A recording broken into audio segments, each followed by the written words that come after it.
Sudah tampil, Mas? Sudah, siap. Bisa lanjut. Baik. Bismillahirrahmanirrahim. Assalamualaikum warahmatullahi wabarakatuh. Sebelumnya, perkenalkan nama saya Prayoga Rizky Wikandani dari Perpustakaan Universitas Brawijaya.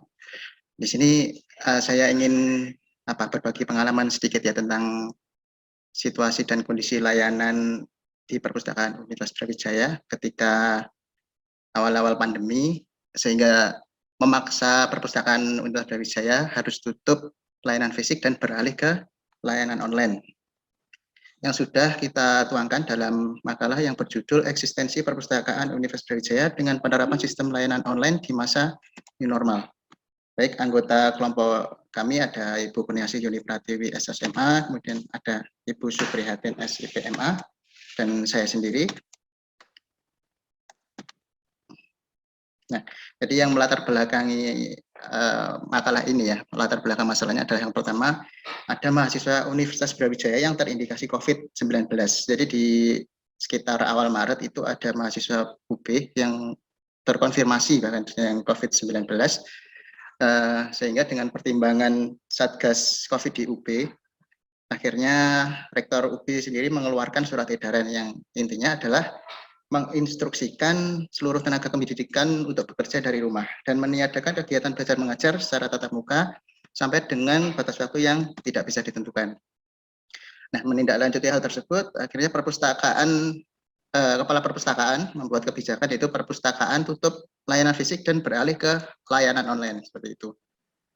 Tujuan inovasi ini adalah karena adanya pandemi COVID-19, ya dalam tanda kutip kita memang dipaksa ya untuk berinovasi dalam hal ini tentang layanan agar tetap bisa memberikan layanan yang prima tentunya kepada pemustaka sesuai dengan visi dan misi Perpustakaan Universitas Brawijaya.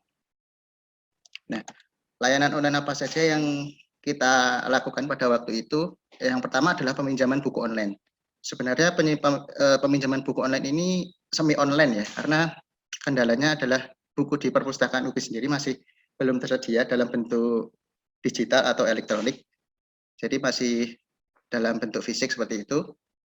Jadi online karena untuk pemesanan bukunya itu lewat online, harus mengisi form online peminjaman buku. Jadi mahasiswa mengisi form peminjaman online, kemudian memasukkan data diri, kemudian masukkan judul buku yang diperlukan, kemudian pengarang dan sebagainya, nomor rak buku.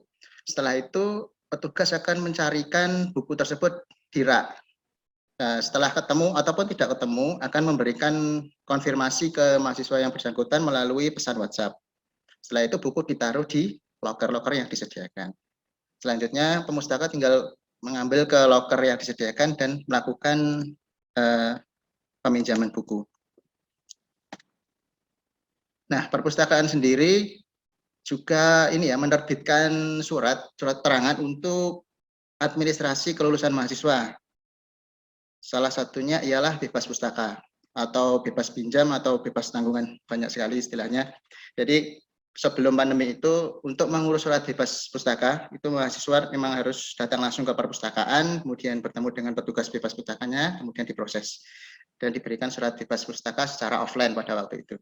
Nah, setelah perpustakaan tutup secara fisik, maka untuk pengurusan bebas pustaka ini dilakukan full online. Jadi mahasiswa tinggal mengisi form online bebas pustakanya dari mana saja, kapan saja bisa, kemudian mengisi data diri, mengunggah scan KTM, sama scan bukti pembayaran sumbangan alumni.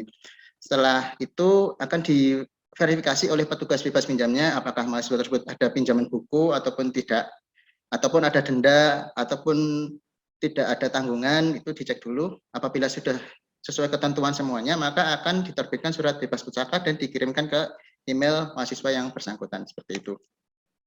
Nah, berikut contoh surat bukti bebas tanggungan secara online yang dikirimkan ke email mahasiswa.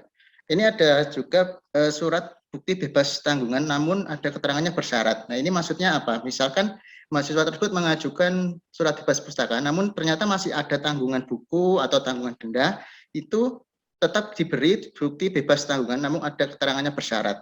di mana surat bukti bebas tanggungan bersyarat ini sudah bisa untuk mendaftarkan yudisium, wisuda ataupun sidang juga bisa.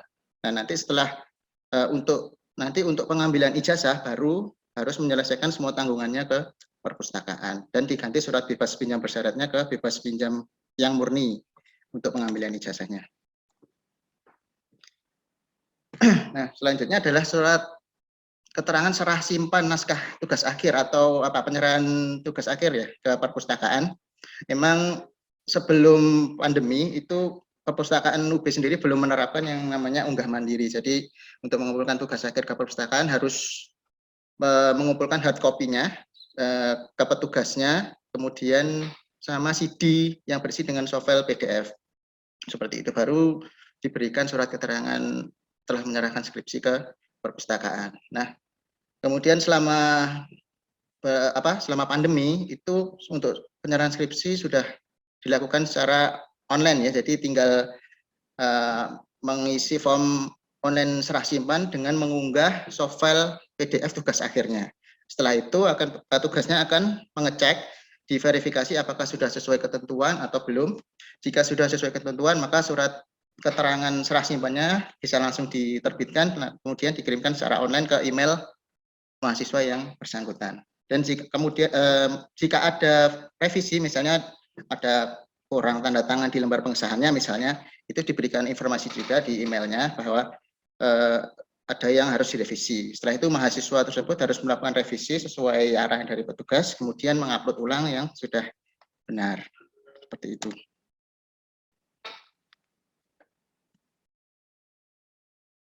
Baik, selanjutnya adalah layanan akses e-book dan e-jurnal internasional yang dilanggan oleh UB.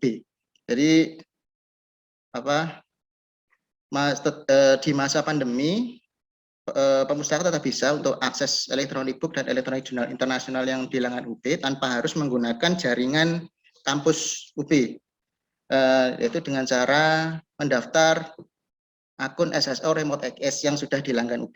Jadi tinggal mendaftar akunnya, kemudian bisa melakukan akses e-book dan e-jurnal internasional yang dilanggan UB dari manapun, kapanpun bisa, tidak harus menggunakan jaringan di kampus UB sendiri.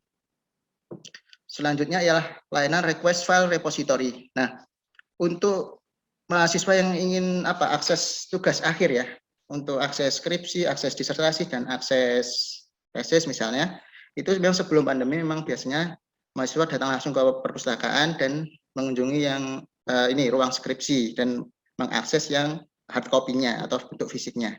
Nah, cuman setelah perpustakaan tutup layanan fisik dan beralih ke layanan online, nah ini kendalanya mahasiswa tidak bisa langsung ke perpustakaan dan mengakses fisiknya.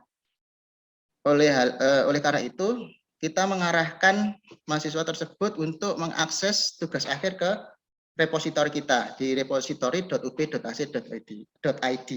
Cuman kendalanya pada waktu itu memang karena baru saja migrasi dari sistem lama ke sistem baru, memang masih banyak file judul-judul yang belum bisa di-download atau masih terkunci istilahnya. Nah, untuk yang masih terkunci itu diharuskan melakukan request file repository. Jadi mahasiswa request ke petugasnya dengan format yang sudah ditentukan dan dikirimkan ke alamat email yang sudah ditentukan. Setelah itu petugasnya akan membukakan akses untuk file yang dimaksud. Untuk layanan request file repository ini saat ini sudah tidak ada ya, sudah tidak berlaku karena alhamdulillah di repositori kita sekarang sudah open access semua. Nah, selanjutnya ya pelatihan literasi informasi secara online. Jadi selama pandemi kita juga mengadakan beberapa pelatihan literasi informasi ya, khususnya dengan ini via Zoom online. Jadi bahkan sampai tahun 2021 ini kita juga masih melakukan pelatihan literasi informasi secara online. 2021 sendiri kita sudah melakukan 13 angkatan pelatihan. Nah, selanjutnya layanan hotline dan media sosial perpustakaan 24 jam. Jadi hotline ini ya, hotline yang kita miliki yang yaitu WhatsApp, hotline WhatsApp ini kan seperti ada ini menu WhatsApp di website kita. Jadi misalkan ada mahasiswa yang ada pertanyaan ataupun ada komplain juga bisa langsung klik menu ini, jadi langsung bisa menghubungi admin hotline-nya. Kebetulan adminnya saya sendiri. Nah, layanan ini termasuk yang paling sibuk ya saya pikir, karena apalagi pada awal-awal pandemi itu, awal-awal perpustakaan tutup itu, banyak sekali mahasiswa yang masih kebingungan tentang layanan online ini seperti apa, alurnya seperti apa, karena memang perubahannya sangat drastis. Banyak juga yang komplain-komplain, ya kita bisa menjawabnya melalui hotline ini. Kemudian media sosial di perpustakaan UB ini ada beberapa, ada lumayan, ada Instagram, ada Facebook, ada Twitter, ada TikTok juga ada, kemudian YouTube. Nah, ini biasanya kita gunakan untuk upload ini ya, kegiatan-kegiatan kita. Kalau dalam kegiatan layanan online ini biasanya panduan-panduan tentang layanan online semuanya pasti diupload di media sosial official kita. Nah, karena menu layanan online semuanya kan kita masukkan di website official kita. Jadi alhasil jumlah kunjungan online website kita sangat melonjak ya. Ini yang biru ini kan bulan Januari, ini sebelum kita tutup karena pandemi. Februari juga masih buka. Nah, ini mulai bulan Maret ini sangat melonjak drastis ya untuk pengunjung yang di website kita. Karena kan tidak ada kunjungan fisik, jadi dilihatnya dari kunjungan online. Baik, yang terakhir kesimpulan. Jadi layanan online adalah bentuk adaptasi perpustakaan UB terhadap perubahan zaman. Jadi di masa pandemi ini, layanan secara online dirasa tepat ya dalam upaya pencegahan penyebaran virus corona di lingkungan UB. Perpustakaan UB harus berinovasi melalui layanan online ini agar kebutuhan pemustaka dapat terpenuhi meskipun perpustakaan sendiri harus tutup layanan fisik. Yang kedua, dan melalui testimoni yang diberikan pemustaka lewat kuesioner, sebagian besar merasa puas dan mendapat informasi yang dibutuhkan dengan adanya layanan online selama perpustakaan tutup layanan fisik. Dan diperkuat juga dengan hasil survei indeks kepuasan masyarakat perpustakaan UB tahun 2020 bahwa kinerja perpustakaan UB selama diterapkan layanan online adalah baik. Dan yang terakhir, jika dilihat dari tingginya pemanfaatan layanan online dan melonjaknya jumlah kunjungan online pada website perpustakaan, maka dapat disimpulkan bahwa perpustakaan UB menunjukkan eksistensinya ya, meskipun perpustakaan sendiri harus tutup layanan fisik karena pandemi. Baik, demikian sedikit pengalaman yang bisa saya bagi. Atas kurang lebihnya saya mohon maaf yang sebesar-besarnya. Akhir kata, wassalamualaikum warahmatullahi wabarakatuh. Saya kembalikan ke moderator. Baik, waalaikumsalam.